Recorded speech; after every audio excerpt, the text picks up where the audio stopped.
Welcome to Sci-Fi Book Trek. Today we'll be doing spoilers for H.G. Wells' The Time Machine. Enjoy.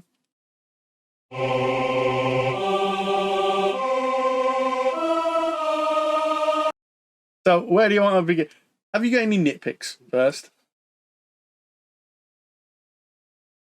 Nothing off the top of my head that I can I've pull got no. immediately reference to, other than the naming points. And Two people being named. yes, in the entire book there are two named characters, and there are many other characters, but the only ones with two names. yes, the introduction to the book, you have the time traveler, the titular time traveler. He never gets a name. No, but you have the references to the editor, the medicinal man, or the medical man, the provincial mayor, and Philby. Yes. The first person with an actual name. Not even the, author of the book, who's, supposedly writing this, who's a friend of the time traveller, gets a name. So, no one, apart from Philby, gets a name. Well, and and later on, another character, later on, Wiener gets a name. The only other name really people remember from Time Machine. I mean, the thing is, I theorised on this and whether it was Wells's intention to make them anonymous, so that it could be seen as, it's a story that has been passed down. Yeah, and the names have been changed to protect the innocent. Well, not just changed to protect the innocent. It's just I know these group of people. It's to, rather than it being specific characters, it's people that could have existed. So there's a vagueness as to this actually happened, and someone might know the provincial mayor, someone might know the medicine man. Philby, I don't know many Philbys, but yeah. But I mean, I did like that conceit of it. Of it not trying to name people, because some of these guests, like the editor and stuff, you don't need to know their names. You just need to know, they're an established person, they have this job, they're probably on this level in society. All you need, really. Yeah, but it's also to set up possibly the skepticism that some of them might have. For instance, your medical... And where they're coming from. Yeah, he's going to be a lot more skeptical, because anything that he can't see in front of his eyes, it's science. It's, you can't base things on faith, because that's not where his mindset comes from.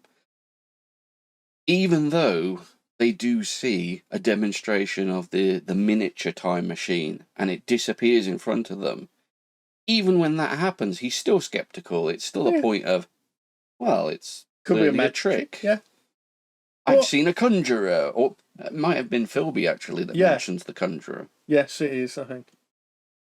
But that's the thing. If someone came to you and said, "Look, I've got this machine. Watch. Push this lever, it disappears. Oh, it's travelling in time."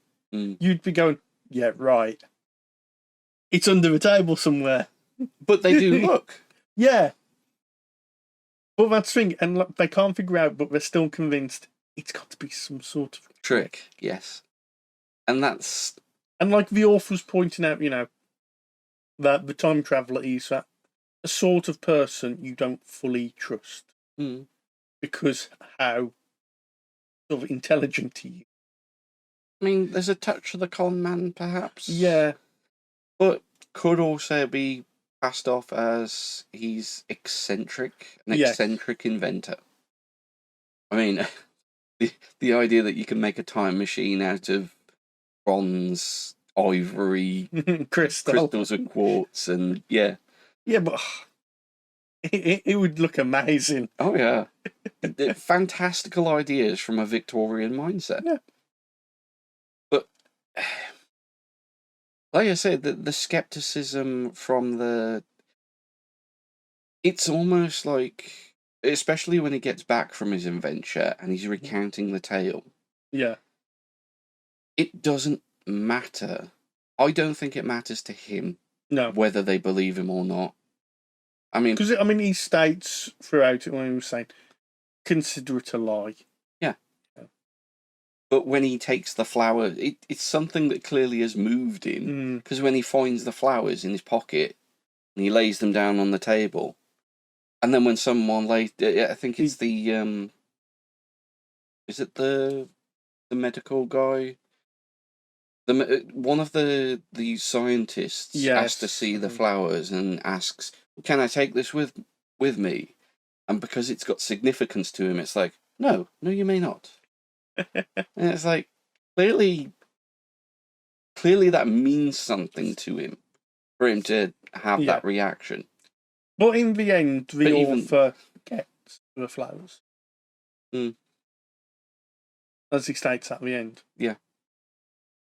But that's because Time Traveller has left him in his house to come back to. And never returns. Yes. Which I do like. I mean, it's an interesting... It's certainly a conclusion, because obviously no one can follow up on his work, and most people wouldn't bother. You say that. I'm not talking about following up on Wells' work. Oh, right. Fair enough. I was going to say, because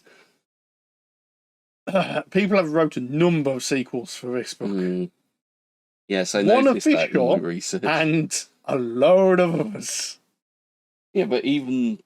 just the adaptations themselves, the amount of films that this thing has generated, even though it's an 80-page short novel, not even a novella, let's be honest.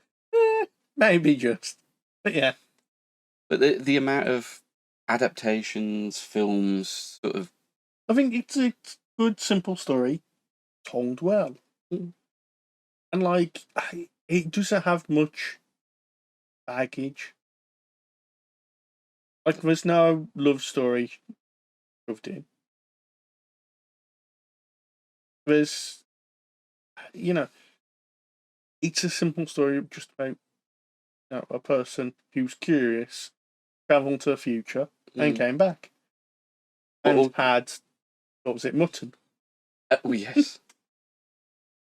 But also someone that you possibly consider him out of time himself, because he's obviously been able to cotton onto the ideas that, oh, well, if you look at it this way, some of the best inventions come out of people that don't necessarily think the same way as everyone else. Yeah. And when you've got the time traveller explaining at the start of the book, well, you've got 3 dimensions, so... and the description, I love the descriptions of the 2-dimensional. Okay, can a square exist in nature? No, because a square is a 2-dimensional object. It cannot have. You've got the x-axis, you've got the y-axis. But a z-axis, a square does not have a z-axis, so it's an abstraction. And I just thought, oh, this is going to be so good. I love this type of stuff. So, I liked a bit where he was going about, he sent the little model into the future, and Philby's going, well, where is it? If we're travelling into the future, we should see it. I should be able to put my hand through it. He's going, no, it takes part of like a fraction of the time because it's going so fast. Yes. But it's not there. Not there. They're wrong. Like him explaining that, I was like, oh, that's good. But also the idea is like, well, what would happen if you sent it into the past? That's the only point, in fact, where paradox ideas come in. And it's like, what would have happened if you'd have sent it into the past? And it's like, well, it would have been on the table during the conversation. It would have been on the table what they were Thursday when saying, yeah. Yeah. That's the only point when the idea of a paradox situation does come in. Or at least for me. So travelling into the future is perfectly fine because, it's gone. It's already left. Yeah, like I say, the ideas that he talks about with, well, you've got 3 dimensions. You've got forward, you've got side to side, you've got up and down. I mean, how do we defeat up and down in our sphere? You can defeat up just by simply jumping. However, gravity's going to bring you back down. Yeah. What if you could find a way to defeat it, like with a balloon? And it's such an interesting concept for him to say, okay, I've done the theory of defeating time, but just using essentially a balloon so that I can travel across this 4th dimension.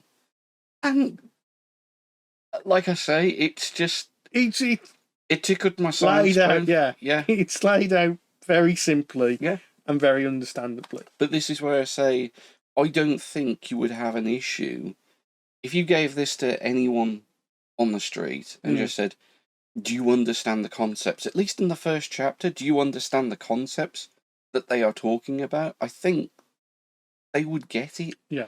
Because it's laid out in a way where it's almost like a teacher teaching students. I mean, you might find that some people who do have problems with spatial awareness or imagination, I know we've got friends. Well, I don't know. I think you'd have more problems with people who are more scientifically minded. Well, actually, that's not strictly true. What would actually happen is this. Perhaps, but then you've got to there's a touch using of suspension. more modern knowledge rather than but there's a touch of suspension of disbelief that you've got to put into play whenever you go into any sort of fiction. And the idea that this was like 128 years ago, and these concepts were being sort of thought up by Wells as, oh, well, why don't we just do this?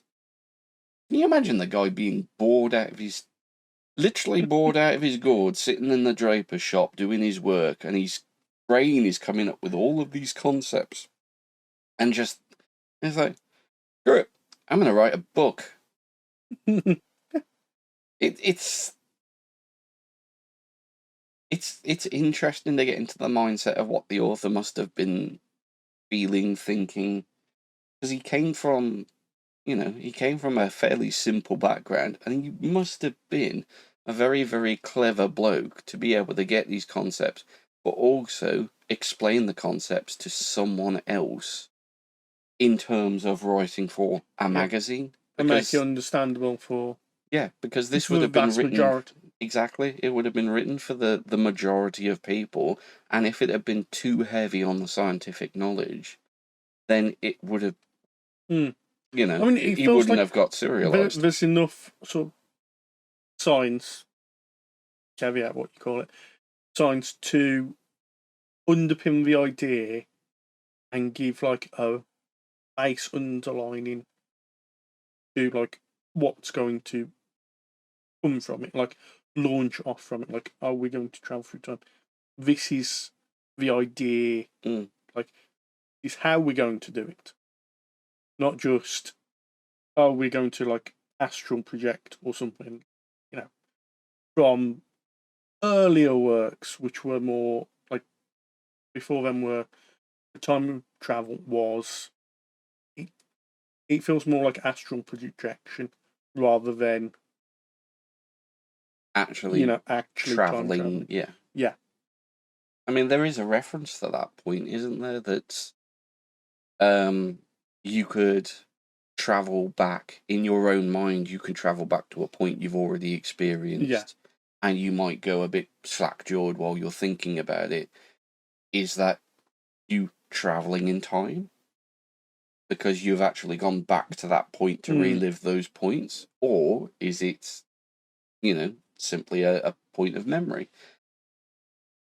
And that's an interesting concept as well. But also, all the information in the book is a point of memory, because it's from the author's point of view of what the time traveler has told him. Yes. So it's through a memory of someone exploring their memory, and someone else writing it down from their memory. A biographical so it's like account. It's not like third or first person, it's a person's memory of another person's memory. But this is why reminiscing. This is where I say the idea that everyone's anonymised, apart from the Philby. Yeah. Everyone being anonymised, it could be a story that has actually, I think it was almost like Wells was like, this could have happened. It could have happened to a group of friends that no one has heard of. Because there's no names to tag people to the actual, the characters. It could have happened to a group of Victorian people. Let's kick off, because we've mentioned a lot about the science at the start. How you like it. What about when he finally gets where he's going in the future? When he gets to his destination, I mean, it's interesting. I found as the time went on, the ideas of the Eloi being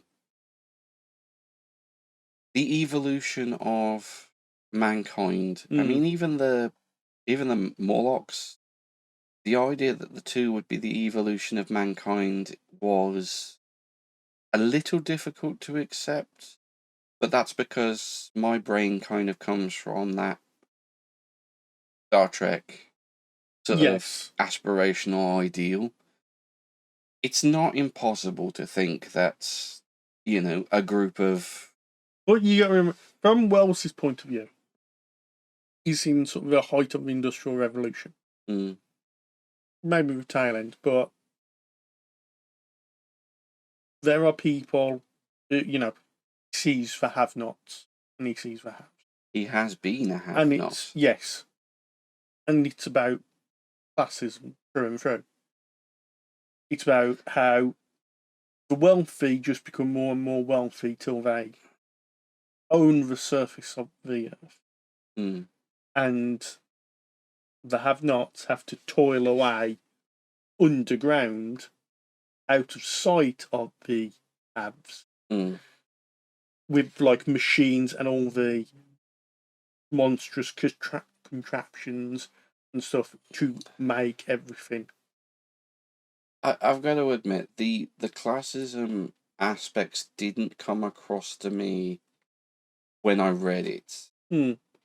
It came across a lot more so when I started doing background reading after finishing the book. And then it was like try to lay it out in the book as well. Although, like you said, perhaps you didn't get that. I got the idea that what came across more strongly than the classism ideas for me were the idea that as mankind has evolved to the point of which there is no challenge, nothing there's to keep us on the cutting. There's no pain. There's no nothing suffering. To keep us on the cutting edge of, or the pressure of evolution, the cutting edge of actually pushing forward, because we've always got this possible thing chasing us from behind that is keeping us going. Without that driving force, we suddenly become stagnant, stupid, and intelligence dies. Essentially, yes, intelligence very much dies. And like I say, that for me, that goes against the Roddenberry type of idea, which I like to think that we would aspire to if we didn't have that drive. Because, I mean, initially, when he gets there, he thinks this is utopia. But he comes to realise that this is dystopia. And this is it's almost post-apocalyptic. Well, That was the other thing that came across to me in, again, the after reading. It's like reading an article on Wikipedia just for argument's sake. Oh, come on, that's where all research starts. Okay.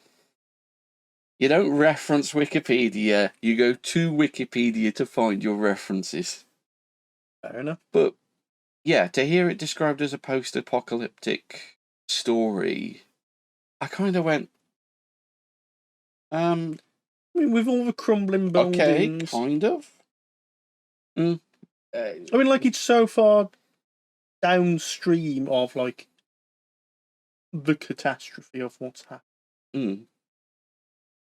The thing is, you could... Like, because I like... If you want to take biblical references to it, you could almost say it's a return to Eden. I mean, the reason that... hear me out. The reason that in the Bible, the reason that Adam and Eve were cast out of the Garden of Eden in the first place was because they took from the tree of knowledge and gained intelligence. Now that intelligence has basically been bred out of humanity, look at what happens. Like, they're just merrily tramping around the grasses, just having fun. You know, laying down anywhere, making... I think it was described as, like, groups of them were just love-making wherever they chose. Dancing around, throwing flowers in the air, being of childlike innocence, not knowing any sort of... not knowing any want or care because everything was provided. And that's, like I say, that's that return to Eden. The destruction of intelligence has caused them to go back to that state before, in a biblical sense, before humanity actually had the intelligence to know the difference between... yeah. And I mean, yeah, that's taking a Bible... But no. a biblical reference from a sci-fi... But it's that sort of... That's where I saw the sort of comparison point. And yes, there is an unseen evil, you know, in the Morlocks. There is that fear point, and the only thing that is then driving the Eloy at this point is that fear. Fear of the dark. Primal fear. One of the things that struck me was that the time traveller, and by extension Wells, they never really... like, you never really hate the Morlocks. Because even when he gets a chance to kill a load, he doesn't. He sees them as almost like the Eloy. They just lack of intelligence. Their only drive is what they know. It's basic and primitive. Survive. Yes. So there's nothing monstrous about him. And when he's near them and they're trying to grab him, he gets a sense of fear and panic about them. But it's never like also that he's turning the Morlocks into monsters, like hate figures, so to speak. There's a couple of points, and specifically when he loses Weena. Yes. There's a couple of points where he acts out in rage. Yes. But then there is that, yes, he kind of will act out in self-defense and a touch of rage, but then he's almost cowed a little bit by the fact that they don't know what they're doing. Yeah. This is like me punishing an animal. Yeah, it's like punishing a tiger for eating a deer. Yeah. They don't know any different, and it's just a survival instinct. I mean, if we didn't get the conclusion later on that the Earth basically dies out, although both groups die out anyway. Sorry. Yeah. It's a spoiler review, but... Well, that's it. Like, even at the start, when he starts talking about it, he goes, this is the waning of humanity. Mm. But my point is that if it wasn't for that definitive answer that we get, you would kind of question which race would have then won, essentially. Because, like you say, the Eoi are supposed to be the group that are the haves. Yeah. The group that has the benefits of paradise, all of the benefits of never having to worry, never having to fight or work. Yeah. So there is no drive for them to push themselves any further. Whereas the Morlocks are fighting for survival. And if there hadn't been that definitive answer of what happens in the future, you would probably think that, yeah, the Morlocks are going to come out of this essentially as the victorious species and possibly the next stage on humanity's ladder. But even then, the Morlocks require meat. What happens when they've killed the last Eoi? Well, that is true. And that's possibly what led to their extinction. Because there's no other, there is literally no other animals existing on the planet. Unless they then proceeded to inhabit the surface and take on their vegetarian or fruit-based diet. To then swap them over to the only available food source, unless they're eating each other, to then swap them over to an all-vegetable diet, would that then stunt their development, and then they would end up going the same way as the Eoi, possibly leading to the development of those crab-type creatures that then obviously follow on after them. And the butterflies. And the butterflies. Screaming butterflies. Yes. But no, the crab ones, they called me just because of the... I don't know. You ever heard of, like, the crab theory? Everything evolves into crabs. I mean... Star Trek Voyager reckons it's everyone evolves into salamanders, but... Because there's 3 separate species throughout evolution that have evolved into something crab-like. Okay. So the idea is, eventually everything will evolve into a crab. Explain crocodiles. Physically unchanged for 100 million years because it's the perfect killing machine. It's like it's a kind of a mad theory, but it's just like if given enough time, everything evolves into a crab. Because crabs are like the best sort of creature. Yeah, it's a wild theory. Talk like man. Yeah. Walk like crab, talk like people. He's wild. But like that was such a strange scene. I like these giant crabs looming over him in this dull sunset. But yeah. That tickled me just because a dull sunset that also the atmosphere of the earth has burnt off. Or starting to burn off, yeah. I mean, there's the post-apocalyptic aspect that more touched on me, but that's not post-apocalyptic. That's inevitable. The end of the planet. I mean, that I just see as the inevitable death of the planet as has been. Well, the post-apocalyptic, I think, comes from the Eoi are living in half-demolished buildings of a civilization that's gone. They might have evolved from, but civilization itself is gone. Like the museum, that's all gone. I mean, it's interesting that... And like, I did like the bit where he finds matches in the museum, which I think I have seen matches in a museum. Like in World War One.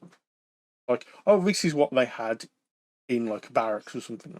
Matches. But he was cursing it, going, they're matches you have to strike on the box. Yes. What we class as safety matches. It's like, yeah. yes, it's brilliant. When were they invented? They must have been couldn't around. have- Yeah, they must have been around that time. I think. I'm pretty sure they have been. They weren't fully,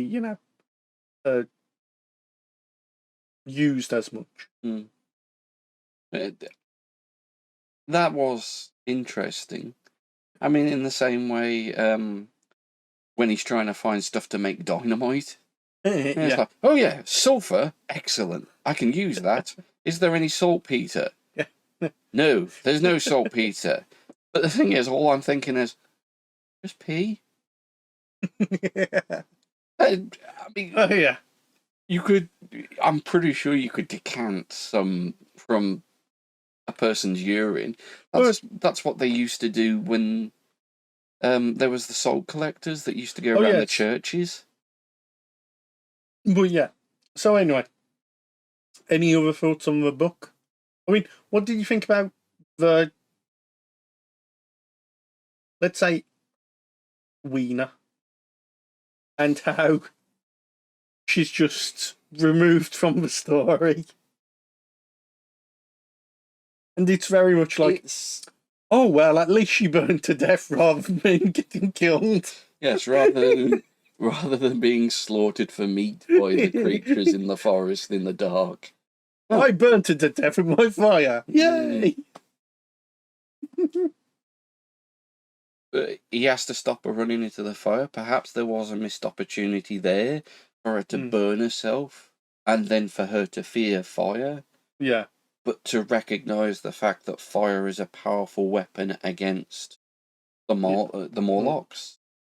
And for that intelligence to, again, to bring it back to the biblical reference, it's giving Eve the fruit of knowledge, but then that innocence is lost, and then they start thinking again and fighting back, and then it turns into Paradise Lost, because essentially by giving them intelligence back, they've suddenly turned this thing into a fighting, Yeah.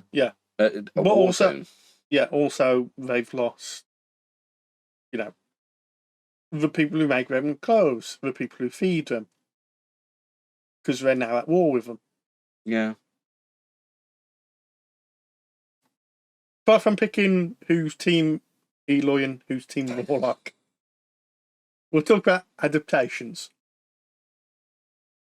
Because there's been 2 films with this name, trying to do the book. There's a number of films sort of inspired or There's a few pull bits from it. I believe there's a few radio plays as well. Yeah, there's quite a few radio plays. There's, in fact, probably, I think, about 15 plus sequels that people have written to this book. Only one official, which I've actually read. But yeah, there are a lot of stuff. And I mean, like the films, have you seen either film? I have not seen either film. You've not seen... I would say it's from 1961, which is very good. I mean, it expands some areas of the film, it takes some bits out, but it feels like it stays true to the book. Then there's a 2002 one, which is... The nicest thing I can say is it has the museum part. And that's the nicest thing I can say about it. There are like other sort of incidental ones, like, Time After Time, 1979. It's H.G. Wells, I think the plot... Bonnie Tyler? No. Or Cyndi Lauper? But no, the film, it's basically H.G. Wells is the time traveller, from what I recall. And he's explaining it to the people, like he's telling the story of who's built this machine. Right. But he doesn't know, one of the people he's explaining it to is Jack Ripper. Jack Ripper steals his machine. and only H.G. Wells can track him down. Does Moriarty get involved as well? It's very like it's okay, but it's just what I see what your starting premise was, but then you just went for it. It's interesting, but yeah, I like little weird ones like that. The sequel, as the official sequel, which I've read, which was written by Steve Baxter, I think 1995, on Time Ships. That is interesting, but it's about 3 times as long as the actual. But literally 100 years after the first one was published. Yes. It was done like authorship by the Wells estate. So I think that's why they did that. And also they could have the copyright on that because they've lost the copyright on Time Machine. Yeah. I believe. Because there is so many other sequels. And I was reading through some of the blurbs of some of them. Mad. One, the Morlocks get the machine, manage to work out how it works, and then make a load of machines and invade Victorian England. He's just like, what? There's another one where I think it's an a press agent or someone finds the machine, but it's slightly damaged, so it's not linked to the Earth anymore. But he finds it on Earth. He travels, but he travels and lands on Mars. Yeah. Just before the Martian invasion of one of the worlds happens. It's wild. There's a number of them just where are you going with this? They're just mad stuff. It's I want to read some of them. Meanwhile, my research took me on a completely different tangent. Investigating into the adaptations of the Time Machine led me on a voyage of discovery of my very own. However, it seems like my research took a wrong turn at fantastical adventures seeking Jack the Ripper across time and space, and ended up in downtown Deviantville. So, dear viewer, let me enlighten you to some of the other titles inspired by this book. So first we'll begin with The Erotic Time Machine, which has quite the cast list it seems. I think I remember Misty Monday, is that showing my age?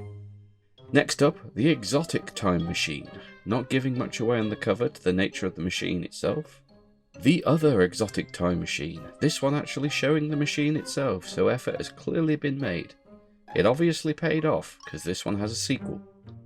Bikini Time Machine, plenty of midriff on display in this one, but I can't help feeling she's wearing a colander on her head.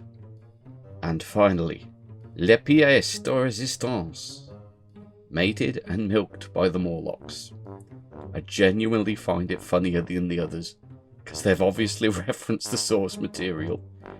I wonder what Mr. Wells would have made of this spin-off of his work. Anyway, distraction over. But yeah, the only one I've read is the official one. Yeah. That one it's good. It does have a problem initially I had with it, but eventually, once I've read it, it's fine. Although, like I said, it's 3 times longer than this. Actually, it might be 4 times longer. So it might actually qualify as a book. Oh yes, it definitely qualifies as a book. But yeah, that one is nice. I think it gives a few nods to other Wells stories. But have you seen any other adaptations? None whatsoever. I really haven't, no. And I really could have. But oh well. Anyway, overall, you liked it though. I did. Did you like Wells's writing and his style? Yes. I think, as I mentioned in the non-spoiler version, I liked one of my favourite bits of the book is the whole 2-dimensional, 3-dimensional, 4-dimensional geometry and the descriptions behind The that. sort of science underpinning. Yes. Yeah. It's just, as I've said already, probably several times in the set of reviews, I read that as the introduction. It's like, ooh, this is going to be good. Because I like that fluff. I like when, even if it's crap fluff, the idea that someone has put some thought into their premise. Even if you tell me that, you know, the sky is red because we had a passing meteor storm that put iron oxide into the sky or something. And it's like, cool, I'm willing to accept that premise so long as you stick to it later. That's what bothers me when you've got stuff that authors will set up and then forget about halfway through. Later. Yeah. Yes. But no. So Stamper recommended. Well, yes, hopefully you've read it by now. If you haven't, we'll give you 30 seconds. You'll probably get through it. You can get through it in an afternoon. Well, I got through it in an afternoon, but... Right then, so we'll see you next week, hopefully. And next week we will be reviewing...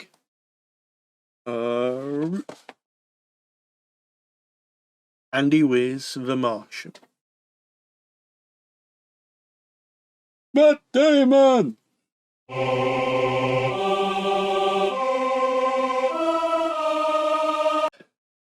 gotta wonder how the original person who came up with black powder in China must have figured this out. Yeah, but you could say the same This is the thing type about of thing a that's lot of inventions. But this is the type of thing that science fiction, especially good science fiction, can encourage you to start thinking about these ideas. What? It's true. Yeah, yes. I read Time Machine, and now I'm wondering, who was the first person to piss on a rug? I was thinking, who decided, I'm going to make explosives out of that. The reason a stick of dynamite looks like that. The patriarchy.